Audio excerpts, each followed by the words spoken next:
வணக்கம் and welcome to Shamu's Recipes Tamil. இன்னைக்கு நம்ம ரெசிபி கேரளா ஸ்பெஷல் சக்க பிரதமன், அதாவது பலாப்பழ பாயாசம்.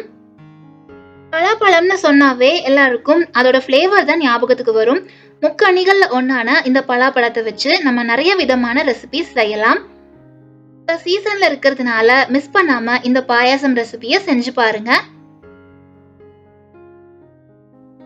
நீங்க நம்ம சேனல் இன்னும் சப்ஸ்கிரைப் பண்ணலனா சப்ஸ்கிரைப் பண்ணிக்கோங்க.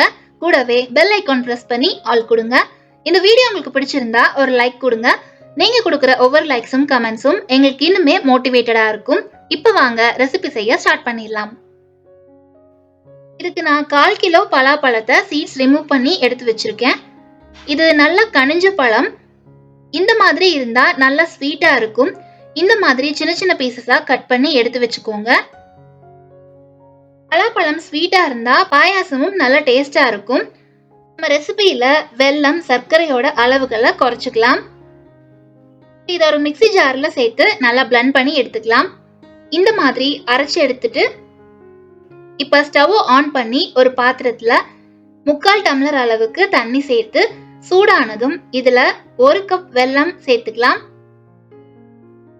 இது 100 கிராம் அளவு இருக்கும். இதுல நம்ம பாகெல்லாம் காய்ச்ச வேணாம், ஜஸ்ட் அது கரைஞ்சு வந்தா போதும். ஃபில்டர் பண்ணி எடுத்துக்கலாம். இப்ப ஸ்டவ்ல ஒரு கடாய் வச்சு 1 டேபிள் ஸ்பூன் நெய் சேர்த்து நெய் மெல்ட் ஆனதும் கொஞ்சமா நட்ஸ் சேர்த்து வறுத்து எடுத்துக்கலாம். அதே நெய்லயே சின்ன சின்ன பீசஸா கட் பண்ண தேங்காவையும் சேர்த்து பொன்னிறமா வறுத்து எடுத்துக்கலாம். இது ஆப்ஷனல் தான். பாயாசம் சாப்பிடும் போது தேங்காய் இடையில கடிச்சு சாப்பிட நல்லா இருக்கும். இந்த மாதிரி தேங்காவை ஃப்ரை பண்ணி எடுத்தாச்சு.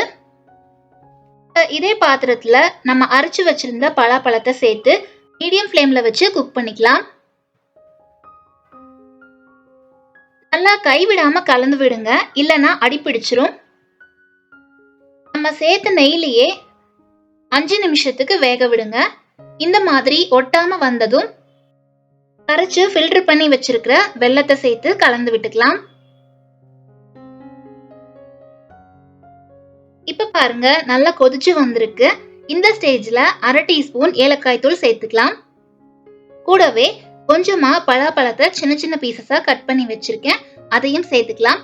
பாயாசம் சாப்பிடுறப்போ இந்த மாதிரி சின்ன சின்ன பீசஸ் இடையில கிடைக்கும். இப்படி பீசஸை ஆட் பண்ணோம்னா அது இன்னும் டேஸ்ட்டை என்ஹான்ஸ் பண்ணி கொடுக்கும். 2-3 நிமிஷத்துக்கு இதை கலந்து விடுங்க. இப்ப இதுல 1 கப் தேங்காய் பால் ஆட் பண்ணி மிக்ஸ் பண்ணுங்க. தேங்காய் பால் சேர்த்ததும் ஸ்டவ்வை சிம்ல வச்சுட்டு கலந்து விடுங்க. தேங்காய் பால் சேர்த்துட்டு ரொம்ப நேரத்துக்கு கொதிக்க விடக்கூடாது. நல்லா மிக்ஸ் பண்ணிட்டு வறுத்து வச்சிருக்கிற தேங்காவையும் நட்ஸையும் சேர்த்து கலந்து விட்டு ஸ்டவ்வை ஆஃப் பண்ணிடலாம். இப்ப இத பவுலுக்கு டிரான்ஸ்ஃபர் பண்ணிடலாம். டேஸ்டியான ஃப்ளேவர்ஃபுல்லான பலாப்பழ பாயாசம் ரெடி ஆயிடுச்சு. இந்த சுவையான பாயாசத்தை நீங்களும் வீட்ல ட்ரை பண்ணி பாருங்க. ரெசிபி பத்தின ஃபீட்பேக்கை கமெண்ட்ஸ்ல சொல்லுங்க. இந்த வீடியோ உங்களுக்கு பிடிச்சிருந்தா ஒரு லைக் கொடுங்க. சப்ஸ்கிரைப் பண்ணி சப்போர்ட் பண்ணுங்க. Thank you all.